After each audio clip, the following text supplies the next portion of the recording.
Pagaliau ir man su oru pasisekė. Atvykom į Drevernos sastelį paieškoti ešerių. Jeigu šiandien nieko ir nepagausim, tai bent jau ant saulutės pasišildysim. Pasako, ne orelis. Pusę minutės ir tarp pirmą. Įdomu šiandien bus, man atrodo. Bent jau tokių pritrauksim. Čia tai visiškas ešerių maistas. 2, 3. Per 10 minučių 10 žūti, gaila, kad visos jos tokios. Supratau, kad aukštai visi ešeriukai maži. Persirišau ant džigrigo. Bet tingėjau visą sistemą persirišti, dar kabliuką palikau. Aišku, tuščia. Tai tik parodo, ant kiek šiandien ešeriukai nori visko.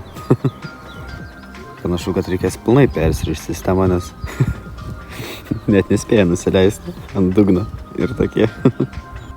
Pagaliau žuvis, kurią buvo verta traukti, 15.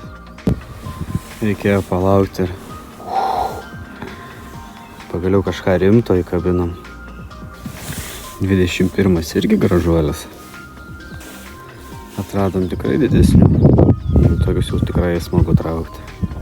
Jei tokie batonai nuo ryto buvo kibę, oi, koks aš būčiau laimingas. Bet tai vis tiek. 26 camai. Neblogas. Nu, šiandien tai smaginamės žiauriai gerai. 40 ešerys. Visi tokie geri, pavalgę. Teko paieškoti ir masalą, ir pradvedimą. Bet dabar tai realiai su kiekvienu metimu po tokią arba didesnį netgi. Oi, tokius kiekvieną dieną galėčiau gaudyti. Jūs pažiūrėkit, masalo dydis ir žuvies dydis. Ir kaip jie tikisi suvalgyti tokį dalyką. Jo, kontrastas didelis, tai prasme, tarp metimų. Prieš tai buvo spuogas, dabar jau tikrai normalus ešerys. 60. Oho. Tai su šituo gražuoliu ir baigiam šiandien. Visai nebloga žuklė gavosi. Iš viso susigavo šiam 9 ešeriai. Žinoma, daug ešeriukų iš tų. Taip, kimba gerai.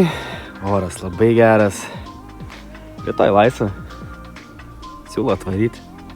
Atvarysiu ir aš. Tam kartui.